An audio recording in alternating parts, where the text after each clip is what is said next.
ভোর হলেই সরগরম হয়ে ওঠে মানুষ বিক্রির হাট। বয়সভেদে মানুষের দামও ওঠানামা করে।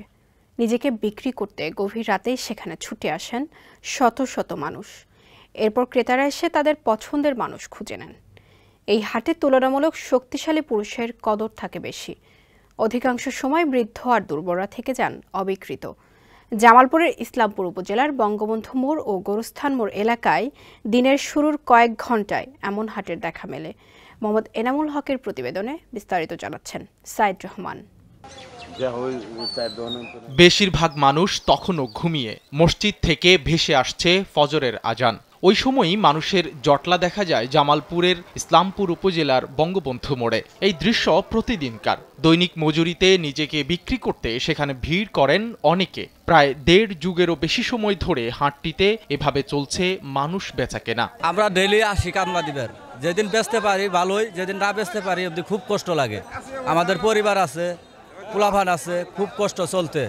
কামলার হাট বসে আমরা একদিনের জন্য আসে বিক্রি হয়ে গেলাম। এখানে আসি, হয়তো আমরা একদিন এখানে বিক্রির জন্য যদি আমরা কাজ কাম না করতে পারি তাহলে মনে আমাদের পরিবার নিয়ে পোলাপান নিয়ে হয়তো দুর্ঘটনা কিংবা কষ্ট, হ্যাঁ, এই জন্য আমরা কাম কাজ করবার জন্য আমরা এই জায়গায় আসি। খুব অভাব থাকা, আমরা আইনু সকাল বেলা ওটা পর্যন্ত থাকি। কামলা যখন না চলে তখন বাড়ি ফিরে চলে যাই।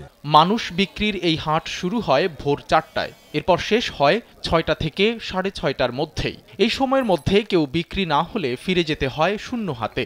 যারা শ্রমিক কিনতে আসেন খরচের কথা চিন্তা করে তারা খুব বেশি দাম হাঁকাতে পারেন না। তাছাড়া ক্রেতাদের প্রয়োজনের তুলনায় অনেক বেশি শ্রমিক জড়ো হয় নিজেকে বিক্রির আশায়। বর্তমানে ধানের যে বাজার আছে, কামলার দাম 900 টাকার কামলা নিয়ে আমরা ধান কাটি এই 700 টাকার বাজার বিক্রি। আমরা ধান তো সবই দিয়ে আলাদা করে, যদি আমরা দেরি করে কাটতেছে তাহলে তো ধানগুলো হয়তো বৃষ্টি বাদলে নষ্ট হয়ে যাবো, ধানগুলো হয়তো শিলা বৃষ্টিতে নষ্ট হতে পারে, তাহলে আরও মারা খেলাম।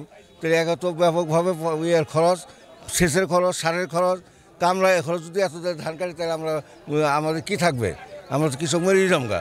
মাঝ রাতে ঘুম থেকে উঠে কয়েক ঘন্টা রাস্তায় দাঁড়িয়ে থাকার পর যখন নিজেকে বিক্রি করতে পারেন না কোনো শ্রমিক, তখন তার কষ্টটা সহজেই অনুমেয়।